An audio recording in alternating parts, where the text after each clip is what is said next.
GST त्योहार मना रहे हैं। 8 साल पहले राहुल जी ने खुद कहा था कि GST good and simple tax नहीं है पर गब्बर सिंह टैक्स है। 8 साल लगे हैं। पहला धक्का हमारे अर्थव्यवस्था को नोटबंदी से मिला और दूसरा धक्का 1 जुलाई 2017 को एक गब्बर सिंह टैक्स से मिला। 8 साल से हम मांग कर रहे हैं कि इस जीएसटी में भारी मूल सुधार आने की जरूरत है। जीएसटी 2.0 लाने की जरूरत है। 8 साल बाद मजबूरी में दर काटे गए हैं, पर जब आमदनी नहीं बढ़ी है पिछले 10 सालों में, सिर्फ दर काटने से ग्राहक बाजार में नहीं आएंगे और चीजें खरीदेंगे जितना की उम्मीद हो रही है।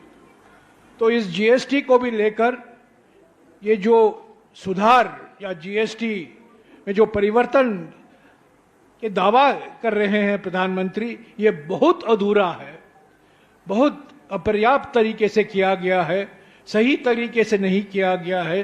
राज्यों पर इसका बहुत भारी बोझ बढ़ेगा। मुआवजा राज्यों को सही मायने में नहीं मिल रहा है और जीएसटी को भी लेकर जो दावे किए जा रहे हैं कि इससे अर्थव्यवस्था के लिए एक बूस्टर डोज मिलेगा, अर्थव्यवस्था में जीडीपी का दर बढ़ेगा, इस पर कई सवाल उठ खड़े होते हैं। सामाजिक ध्रुवीकरण को लेकर प्रस्ताव में चर्चा है और सामाजिक न्याय को लेकर खास तौर से जाति जनगणना जो एकमात्र कारण है।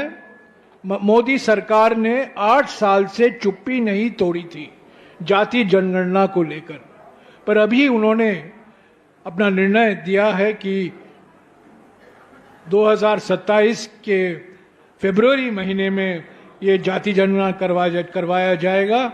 तो ये कांग्रेस पार्टी के दबाव के कारण, राहुल जी और खड़गे जी के अभियान के कारण ही हो पाया है सामाजिक न्याय। और सवाल तो उठता है कि सामाजिक सर्वेक्षण बिहार में तो हुआ था, 65% आरक्षण की घोषणा की गई थी, पर क्या वजह है, क्या कारण है कि प्रधानमंत्री उस आरक्षण अधिनियम को संवैधानिक सुरक्षा नहीं दे पाए हैं। 30 साल पहले कांग्रेस सरकार ने तमिलनाडु के 69% आरक्षण अधिनियम को संवैधानिक सुरक्षा दिया था, पर बिहार के 65% आरक्षण को जो हाई कोर्ट और सुप्रीम कोर्ट में रद्द किया गया था, उसको संवैधानिक सुरक्षा अभी तक प्रधानमंत्री ने नहीं दिया है और ये डबल इंजन सरकार की विफलता है।